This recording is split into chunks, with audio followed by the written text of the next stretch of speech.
Jetpur Somnath highway પર વંથલીના ગાદોઈ ટોલનાકા નજીક Gadoi ફાટકે barricade લગાવવામાં આવતા ફરી વિવાદ થયો હતો। જેતપુર સોમનાથ હાઈવે પર પસાર થતા વાહનો ટોલ નાકાને બદલે ગાદોઈ ફાટકેથી ડાયવર્ટ કરી ગામમાંથી પસાર થઈ જતા હોય છે, જેને લઈ ગાદોઈ ટોલ પ્લાઝાને મહિને લાખો રૂપિયાનું નુકસાન થતું હોય છે। ત્યારે નેશનલ હાઈવે ઓથોરિટીએ આજે પોલીસના ચુસ્ત બંદોબસ્ત અને મામલતદારની હાજરીમાં ગાદોઈ ફાટકે બેરિકેડ લગાવવામાં આવતા ગામના યુવકોએ વિરોધ કર્યો હતો।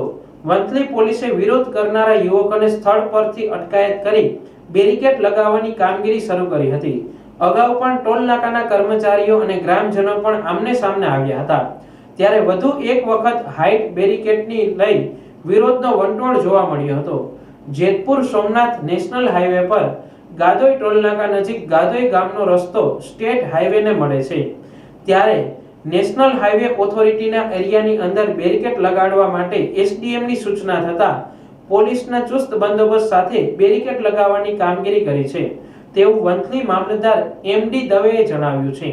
ટોલ નાકાના પ્રોજેક્ટ મેનેજર ગઢવીએ કહ્યું કે જેતપુર સોમનાથ નેશનલ હાઈવે પર ગાદોઈ ટોલ નાકામાંથી પસાર થતા વાહનો ગાદોઈ ફાટકેથી ડાયવર્ટ કરી ગામમાંથી પસાર થઈ જતા હોય, જેને લઈ સરકારને અને ટોલ પ્લાઝાને દર મહિને અંદાજિત 7 થી 8 લાખ રૂપિયા જેવી માતબર રકમનું નુકસાન થાય છે, જેને લઈ આજે મામલતદાર અને પોલીસ તંત્રને સાથે રાખી બેરિકેડ લગાવવાની ફરજ પડી છે। મારું નામ એમડી દવે, મામલતદાર વંથલી। આજરોજ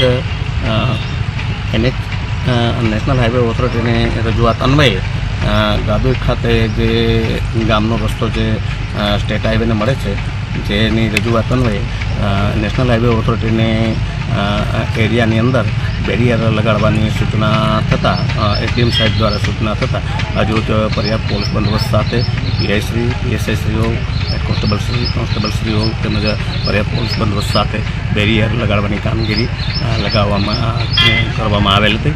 અગાઉ આ જગ્યાએ બેરિયર હતું, પરંતુ એમ કેમ પ્રકારે તોડી નાખવામાં આવેલ હતું કે જે કાંઈ હોય એ તો કાંઈ ખ્યાલ નથી, પણ ફરીથી પાછું બેરિયર આ જગ્યાએ જે જગ્યાએ હતું એ જગ્યાએ જ નેશનલ હાઈવે ઓથોરિટીની એરિયા જે જગ્યા છે એની જગ્યામાં જ લગાડવામાં આવેલ છે। એ જૂનું જે બેરિયર હતું ત્યાં જ બેરિયર લગાડવામાં આવેલ છે।